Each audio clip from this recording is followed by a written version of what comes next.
오늘 또 테슬라 관련 소식이 아주 많이 나온 날이었습니다. 기가 베를린 극자 무장 단체 시위, 테슬라와 메르세데스 자율주행 비교, 일론이 밝힌 자율주행 수신호 인지 능력, 주총의 중요성을 강조한 모건 스탠리의 신규 보고서, 4월 중국 총 판매량 등의 소식을 정리하겠습니다. 오늘 약 800명의 검은 옷을 입은 시위대가 공장 확장을 저지하기 위해 기가 베를린을 습격했습니다. 경찰은 극자 무장 단체인 벌칸그룹이 테슬라의 선전포고를 했으며 이번 시위에 대우일 가능성이 높다고 밝혔습니다. 또한 이 단체는 온라인을 통해 흥미진진한 한 주를 기대하고 있다며 테슬라와 같은 회사를 공격할 기회가 많다는 글을 올리기도 하였습니다. 이 공격과 관련해서 기가 베를린에 펜스는 뚫리지 않았다라는 사실을 일론 머스크가 확인해 주기도 하였습니다. 그리고 정말 이상한 점은 왜 테슬라만 공격을 할까? 반자본주의 노동자라면은 BMW 7 시리즈나 메르세데스 등등 다른 자동차 제조사들도 함께 공격하는 게 맞을 것 같은데 이상하게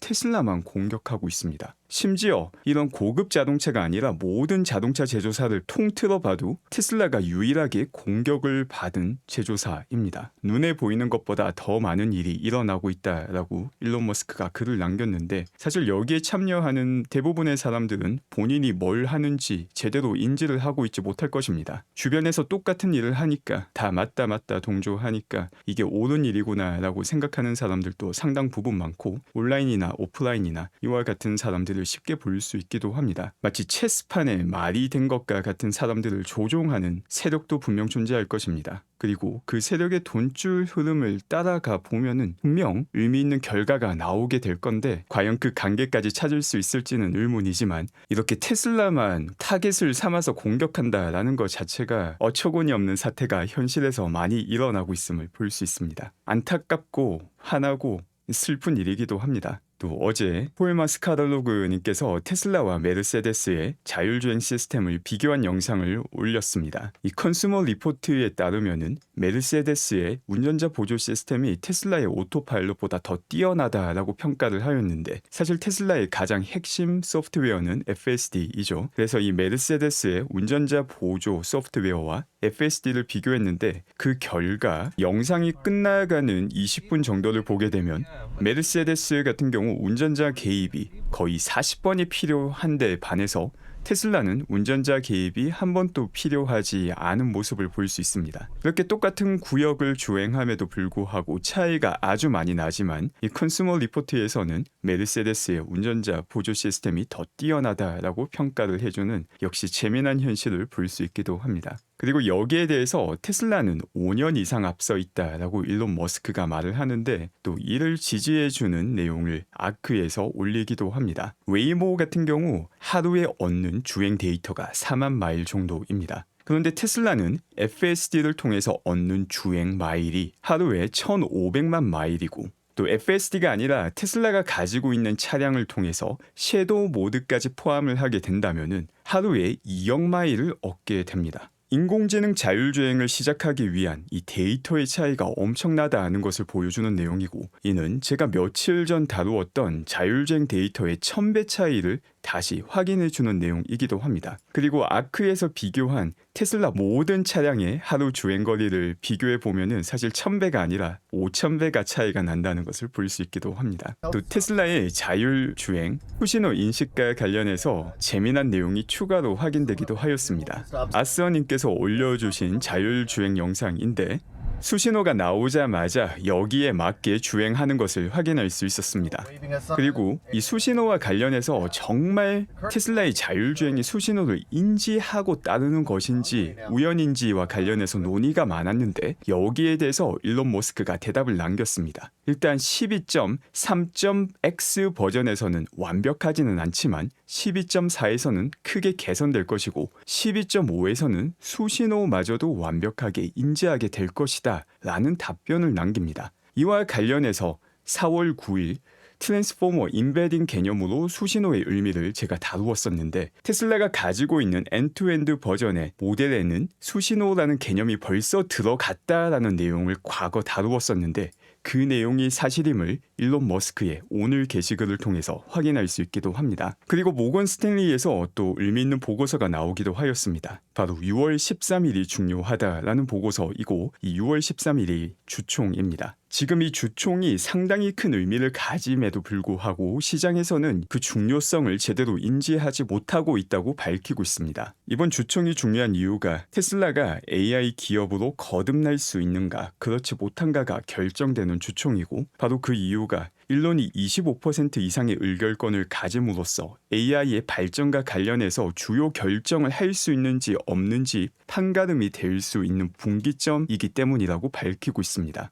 또 그 밑에 재미난 내용을 보게 되면은 AI 세계에서 승자는 결국 누가 가장 큰 금액을 트레이닝 컴퓨팅 인프라에 투자할 수 있는가에 의해서 결정되는 것으로 보인다는 글이 남겨져 있기도 합니다. 이것도 분명 사실이죠. 분명 승자는 엄청난 금액을 AI 트레이닝 컴퓨팅 능력에 투자를 할 것입니다. 그런데 무조건 컴퓨팅 능력만 갖춘다고 승자가 되는 게 아니라 뛰어난 인재와 뛰어난 모델을 바탕으로 컴퓨팅 능력을 갖춘 기업이 승자가 될 것입니다. 그 점에서 테슬라가 전반적인 AI에서 승자가 될 가능성 역시 아주 높으며 자율주행과 관련해서는 사실상 유일한 기업이 되기도 합니다. 이처럼 주총이 중요하고 이번 주총 투표는 특히나 더 중요한 상황이기도 합니다. 현재까지 국내 증권사에서 테슬라 의결권 행사 안내가 올라온 것을 제가 X를 통해서 계속해서 업데이트하고 있습니다. 본인의 증권사 역시 의결권 행사 안내가 되었는지 확인하고자 하시는 분은 고정 댓글을 확인하셔서 본인의 증권사를 확인해 주시기 바랍니다. 그리고 4월 테슬라 차이나 총 판매량이 확인이 되기도 하였습니다. 일단 중국 내 판매 같은 경우는 과거 벌써 확인이 되었던 상태이고 수출 물량이 추가로 확인이 되었는데 전월보다는 조금 올라갔지만 작년과 비교했을 때 4월 수출 물량은 조금 줄어든 모습을 볼 수 있습니다.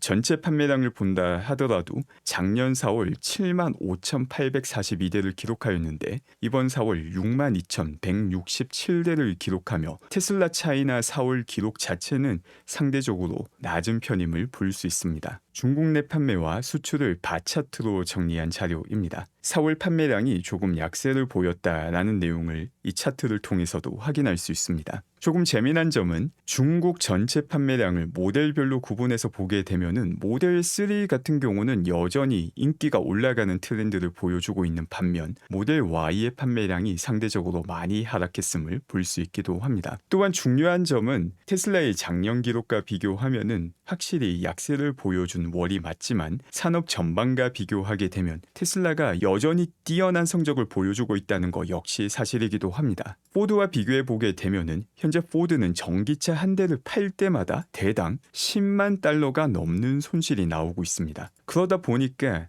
전기차 제조의 핵심인 배터리 주문마저 감축을 하고 있는 상황입니다. 이처럼 대당 손실이 크게 올라간 이유는 전기차 판매가가 계속해서 하락을 하였기 때문입니다. 이에 따라서 신규 전기차 출시를 연기하고 또 팔리지 않다 보니까 어쩔 수 없이 가격을 인하하고 계획된 배터리 공장 역시 축소를 하고 있습니다. 현재 포드의 전기차 대당 판매 적자 금액은 작년과 비교했을 때 2배 이상 커진 상황이기도 합니다. 이를 통해서 볼 수 있듯이 테슬라 역시 고통을 받고 있지만 테슬라는 수익이 조금 줄어드는 형태의 고통이며 또 동시에 자율주행 시대를 준비하고 있는 반면에 기타 다른 전기차를 제조하는 회사들은 정말 답이 나오지 않는 상황이 되었다는 것을 볼 수 있기도 합니다. 이 기사에 대해서 일론 머스크는 좋은 가격에 훌륭한 전기차를 만드는 것은 매우 어렵습니다 라고 밝히기도 합니다. 테슬라 같은 경우 마진은 줄어들었지만 여전히 훌륭한 마진을 남기고 있으며 또 다양한 비즈니스 부분에서 특히 에너지 부분에서 마진은 24%대라는 아주 높은 수준의 마진을 기록하며 다가오는 2025년 훌륭한